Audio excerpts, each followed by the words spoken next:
Hello everyone, my name is गुरु टेहंगुरी और आप सभी का स्वागत है हमारे यूट्यूब चैनल ट्विन ब्रोस में। आज हम पढ़ने वाले हैं क्लास 12 ज्योग्राफी का चैप्टर पॉपुलेशन कंपोजिशन। बहुत ही मजेदार चैप्टर है यार, तो सीधा चालू करते हैं। चालू करने से पहले बस आपको इतना बताना चाहता हूँ कि 2 पार्ट में बनने वाला है। आज इसका हम पहला पार्ट कर रहे हैं, पूरी एनसीईआरटी हम फॉलो करेंगे, एक भी चीज नहीं छोड़ने वाले हैं। बहुत ही मजा आएगा। चलिए, तो हमारा भाई सबसे पहले इंट्रोडक्शन आता है, फिर मेन टॉपिक्स आएंगे।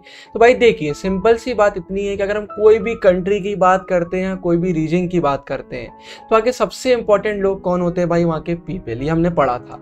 लेकिन एक और चीज़ बहुत ज़रूरी है, वो ये है जानना कि भाई जो यहाँ के लोग होते हैं वो सब अलग होते हैं, यूनिक होते हैं। मतलब ऐसा नहीं है कि यार अगर हम इंडिया की बात करें तो पूरे इंडिया के लोग एक जैसे हो गए, अमेरिका के एक जैसे हो गए, ऐसा नहीं होता है। हर इंसान अलग होता है, सब अपने अपने वे में यूनिक होते हैं। ये एक चीज आती है हमारे सामने। मतलब हम पर्सनैलिटी की बात कर लेते हैं, उनके नेचर की बात कर लेते हैं, तो यूनिकनेस हमें देखने को मिलती है। लेकिन साथ साथ और भी ऐसे बहुत फैक्टर होते हैं जिनकी मदद से हम लोगों को डिस्टिंग्विश कर सकते हैं। तो वो फैक्टर आज हम इस चैप्टर में अच्छे से पढ़ने वाले हैं। तो वो क्या होते हैं देख लेते हैं। वो फैक्टर हमारे होते हैं age, sex and place of residence. मतलब भाई उनकी एज क्या है, उनका जेंडर क्या है और रेसिडेंस उनका क्या है। साथ ही साथ और भी हो जाते हैं, जैसे पॉपुलेशन का भाई ऑक्यूपेशन क्या है, एजुकेशन क्या है और लाइफ एक्सपेक्टेंसी क्या है। तो ये कुछ फैक्टर हमारे सामने आ जाते हैं जिनसे हम लोगों को अलग अलग उसमें ग्रुप कर सकते हैं, उनको डिस्टिंग्विश कर सकते हैं। तो इनके बारे में हम पूरा देखेंगे। तो भाई सबसे पहला हमारा इंपॉर्टेंट टॉपिक आता है सेक्स कंपोजिशन। तो भाई the number of women and man in a country is an important demographic characteristic. ये आप सबको पता होगा भाई, मैन और विमेन का नंबर जानना हमें एक कंट्री में कितने, बहुत ही इंपॉर्टेंट चीज हमारे सामने आती है अगर हम डेमोग्राफिक वे में बात करते हैं।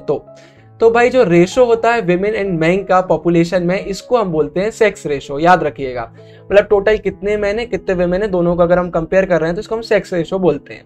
तो इसके भाई फॉर्मूले आते हैं। अगर हम बात करते हैं कुछ कंट्रियों में, तो वहां पर फॉर्मूला यूज किया जाता है mail population divided by female population multiply by 1000। मतलब कितने मेल है कितने फीमेल है उसको 1000 से डिवाइड करके मल्टीप्लाई कर देते हैं। लेकिन इंडिया की अगर हम बात करते हैं तो भाई इंडिया का क्या हमारा फॉर्मूला है, female population divided by mail population multiply by 1000। मतलब बात वही है भाई, आप मेल का रेशो फीमेल से निकाल लो या फिर फीमेल का रेशो मेल से निकाल लो, वही चीज एक हो जाती है। तो ये फॉर्मूला याद रखिएगा कि इंपॉर्टेंट हमारे सामने आता है। इसके बाद भाई एक जो सेक्स रेशो की अगर हम बात करते हैं तो ये सिर्फ इसलिए इंपॉर्टेंट नहीं है जिससे हमें पता चल जाए कि एक एरिया में कितने मैन हैं कितने विमेन हैं, ये एक अलग चीज हो गई। ये एक और इंपॉर्टेंट इसलिए, इससे हमें विमेन का स्टेटस पता चलता है एक कंट्री में, वहां की कंट्री में विमेन का स्टेटस क्या है। जैसे कि अगर कोई भी कंट्री है जहां पर भाई जेंडर डिस्क्रिमिनेशन होता है तो वहां पर सेक्स रेशो हमको अपने आप कम देखने को मिलेगा। एक रीजन आ जाएगा, मतलब अगर कहीं पर सेक्स रेशो कम है तो भाई हम समझ सकते हैं कि वहां पर विमेन की कंडीशन अनफेवरेबल है, वहां अच्छे से उनको ट्रीटमेंट नहीं मिलता है। साथ ही साथ अगर कोई ऐसा एरिया है जहाँ पर फीमेल फर्टिसाइड हो जाता है, फीमेल इन्फेंटिसाइड हो जाता है, मतलब फीमेल फर्टिसाइड की अगर हम बात करते हैं तो मतलब अबॉर्शन कर देना, जैसे आपको पता चलता है कि एक फीमेल का बर्थ होने वाला है, और इन्फेंटिसाइड मतलब एक छोटे से फीमेल चाइल्ड को मार देना, और डोमेस्टिक वायलेंस अगर ये कहीं पर भी प्रिवलेंट है भाई तो हमें वहां पर भी सेक्स रेशो कम देखने को मिल जाता है। और एक रीजन ये भी आता है कि अगर कहीं पर भी विमेन का सोशियो इकोनॉमिक स्टेटस सही नहीं है तो वहां पर भी हमें सेक्स रेशो कम देखने को मिल जाता है। तो ये चीजें हमें कॉमन वे में देखने को मिलती रहती हैं। लेकिन अब इसका ये मतलब नहीं है कि भाई मैंने बोल दिया कि अगर सेक्स रेशो कम हो रहा है तो इसका सिंपल मीनिंग है कि वह विमेन की स्थिति सही नहीं है।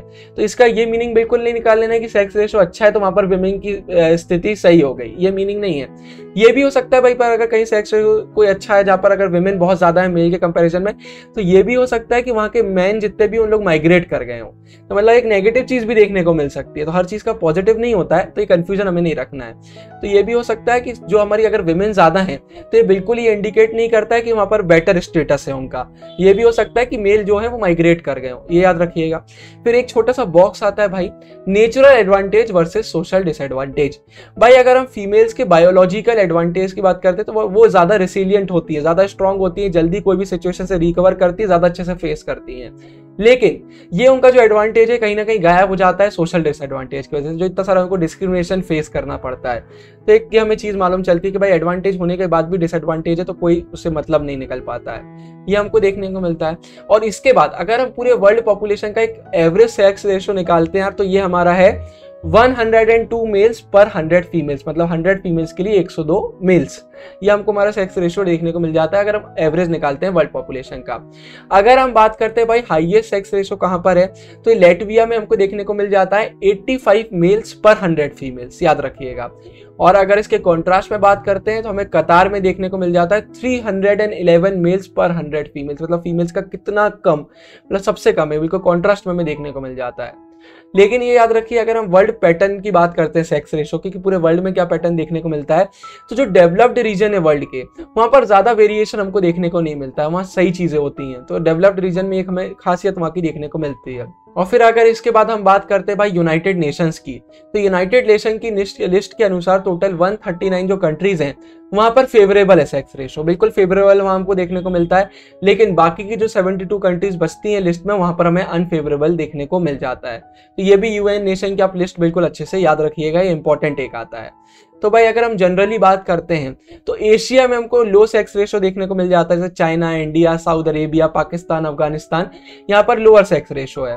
और अगर हम इसके उल्टे में बात करते हैं भाई यूरोप की, जहाँ पर हम रशिया को भी इंक्लूड कर रहे हैं, तो वहां पर भाई मेल्स माइनॉरिटी में, वहां पर मेल्स हमें एकदम माइनॉरिटी में देखने को मिल जाते हैं। मेल्स का माइनॉरिटी में होने का रीजन क्या है भाई, इसका रीजन एक ये भी हो सकता है वहां पर विमेन की स्टेटस सही है, पहला रीजन विमेन का स्टेटस वहां में सही देखने को मिल जाता है। और पास्ट में बहुत ज्यादा मेल माइग्रेट कर चुके होते हैं, ये रीजन आते हैं जिसके वजह से हम बोलते हैं यहाँ पर हमें एकदम अलग देखने को मिलता है, यहाँ पर मेल पॉपुलेशन हमें कम देखने को मिल जाती है। विमेन का यहाँ पर स्टेटस भी सही है, और दूसरी चीज यहाँ पर जो मेल डोमिनेटेड आउट माइग्रेशन, मतलब मेल का माइग्रेशन हमें देखने को जो मिल गया है। अब भाई इसके बाद एज स्ट्रक्चर, एक एक करके पूरे हम टॉपिक करते हैं। अब एज स्ट्रक्चर क्या होता है भाई, age structure represents the number of people of different age group, भाई मतलब अलग अलग एज ग्रुप में कितने लोग हैं वो उसको हम बोलते हैं एज स्ट्रक्चर। और एज स्ट्रक्चर ना एक बहुत ही इंपॉर्टेंट इंडिकेटर है। क्यों है भाई ये, अगर हम बात करते हैं पॉपुलेशन 15 से लेके 59 एज वालों की, भाई ये बहुत इंपॉर्टेंट आता है क्योंकि इसी एज में से एक बहुत बड़ा ग्रुप हमारा वर्किंग पॉपुलेशन में भी आता है। तो एज स्ट्रक्चर से हमें बहुत हेल्प मिलती है कि भाई एक कंट्री का वर्किंग पॉपुलेशन कितना है, हमें पूरा देखने को मिल जाता है।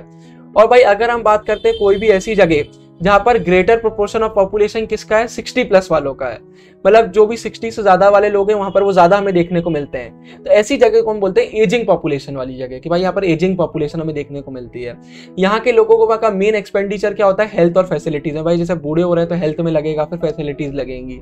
इसके बाद अगर हम बोलते हैं भाई कोई ऐसी जगह जहाँ पर यंग पॉपुलेशन का प्रोपोर्शन ज्यादा है, तो वहां हम बोल देते हैं कि भाई ऐसे एरिया में बर्थ रेट ज्यादा है, यह हमें मालूम चलता है, और अपन बोल देते हैं भाई यहाँ की पॉपुलेशन यूथफुल है।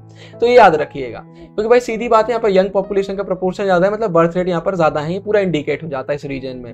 फिर राइट में बॉक्स वही दिया हुआ है, एजिंग पॉपुलेशन। ये पॉपुलेशन का एज होना अभी अभी नई चीज एक आई है। इसका मेनली हमें देखने को मिलता है कोई भी एक रीजन में जो लोग 60 प्लस वाले आप बोल सकते हैं इनकी ज्यादा पॉपुलेशन हो जाती है। ये नया फिनोमिना अभी 20th सेंचुरी से आया है। अगर हम डेवलप्ड कंट्रीज की बात करते हैं तो यहाँ पर हमें ये चीज देखने को मिल जाती है। इसका सिंपल रीजन ये है भाई कि ऐसे एरिया में बर्थ रेट कम हो गया है और साथ ही साथ लाइफ एक्सपेक्टेंसी लोगों की बढ़ गई है। अब बर्थ कम हो रहे हैं, लोगों की एज बढ़ गई है, तो ऐसा करके ऐसी जगहों पर सिर्फ कौन बच जाते हैं, ज्यादा एज वाले लोग बच जाते हैं। अब बर्थ नहीं हो रही है, लोग जल्दी मर नहीं रहे हैं, एज सबकी ज्यादा हो गई है, तो ये एक रीजन हमारे सामने आ जाता है। तो इसको हम बोलते हैं एजिंग ऑफ पॉपुलेशन। इसके बाद भाई हमारा अगला टॉपिक आता है एज सेक्स पिरामिड। सबसे पहले भाई एज सेक्स स्ट्रक्चर क्या होता है, ये सिंपल सा होता है जहां पर हमें नंबर ऑफ फीमेल्स और मेल्स बताए जाते हैं अलग अलग एज ग्रुप में। तो इससे हमें मालूम चल जाता है भाई कौन से एज ग्रुप में कितने मेल फीमेल हमको देखने को मिल जाते हैं। और अगर हम बात करते हैं पॉपुलेशन पिरामिड की, तो यही जो एज सेक्स स्ट्रक्चर है इसको हम पिरामिड के वे में फॉर्म करते हैं, जिससे हमें ये सब चीजें फिर से पता चलती है कि भाई कौन से एज ग्रुप में कितने हमें लोग देखने को मिल रहे हैं। तो भाई ये हमारा बहुत इंपॉर्टेंट एक चीज होती है, क्योंकि कहीं ना कहीं हमें ना कैरेक्टरिस्टिक बताता है हमारी पॉपुलेशन की। अब भाई देख लेते हैं यार कि इस पिरामिड को कैसे ऑब्जर्व करते हैं, हम कैसे समझेंगे इसमें क्या कैसे दिया हुआ है। तो पिरामिड का जो लेफ्ट साइड होता है ये हमें मेल के परसेंटेज दिखाता है, और जो राइट साइड होता है वो हमें फीमेल के परसेंटेज दिखाता है अलग अलग एज ग्रुप में। अभी हम 3 फिगर देखेंगे, उससे आपको पूरा क्लियर हो जाएगा। तो भाई हमारा पहला आता है एक्सपेंडिंग पॉपुलेशन। तो भाई ये यहाँ पर नाइजीरिया का आपको मिलेगा, इसको भी हम देखते हैं। ऐसा हमें जो ये ट्रायंगुलर शेप का पिरामिड देखने को मिलता है हमें मोस्टली लेस डेवलप्ड कंट्रीज में देखने को मिलता है, क्योंकि भाई ऐसी जगह है जहां पर हाई बर्थ रेट्स होती हैं, तो वहां पर हमें ऐसा पिरामिड देखने को मिल जाता है। जैसे दिया हुआ है यहाँ पर, they have larger population in lower age group due to high birth rates, तो हमें ऐसा देखने को मिलता है। तो जैसा मैंने कहा लेस डेवलप्ड कंट्री में, तो अगर आप मैक्सिको, बांग्लादेश इनका भी पिरामिड बनाएंगे तो वो भी कुछ ऐसा ही बनेगा। अब आप इसमें देख सकते हैं हमारा लेफ्ट साइड मेल दिखा रहा है, राइट साइड फीमेल दिखा रहा है, अलग अलग एज ग्रुप में 0 से 4, 5 से 9, 10 से 14, 15 से 19। तो आप देखेंगे नीचे ये एकदम बड़ा है फिर छोटा हो रहा है, तो इससे हमें समझ आता है यार यहाँ के बर्थ रेट बहुत ज्यादा है। एक पिरामिड हमारे सामने ऐसा आता है।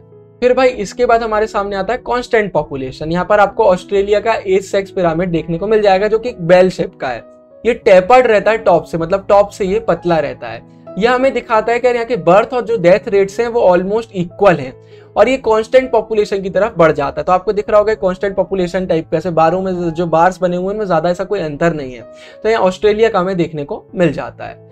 इसके बाद भाई डिक्लाइनिंग पॉपुलेशन, यहाँ पर जापान का पिरामिड हमारे सामने आता है। यहाँ पर फिर से हमें नैरो बेस मिलता है और टेपर टॉप हमें देखने को मिल जाता है। तो ये हमें वही बताता है कि यहाँ पर बर्थ रेट भी लो है और डेथ रेट भी लो है एकदम से। तो ये चीज हमको देखने को मिल जाती है। तो अगर यहाँ हम बात करते हैं तो ऐसा कहाँ हमें देखने को मिलता है, मेनली डेवलप्ड कंट्रीज में हमें देखने को मिलता है, जहां पर पॉपुलेशन का ग्रोथ या तो 0 होता है या फिर नेगेटिव होता है। तो ये डेवलप्ड कंट्री में हमें देखने को मिल जाएगा। इसको डिक्लाइनिंग पॉपुलेशन का हम एक पिरामिड बोलते हैं। तो यार हमारी पहली वीडियो में इतना ही आता है। आई होप आपको ये वीडियो अच्छी लगी होगी। सेकंड पार्ट भी छोटा सा है, उसको भी हम कवर करेंगे। अगर आपको वीडियो अच्छी लगी तो वीडियो को लाइक कीजिएगा, चैनल को सब्सक्राइब कीजिएगा। कोई भी डाउट हो तो आप कमेंट में पूछ सकते हैं। बाकी मैं तो मिलता रहूंगा आने वाली वीडियोस में, तब तक के लिए साइनिंग ऑफ, गुरु टेंगुरिया, बाय बाय।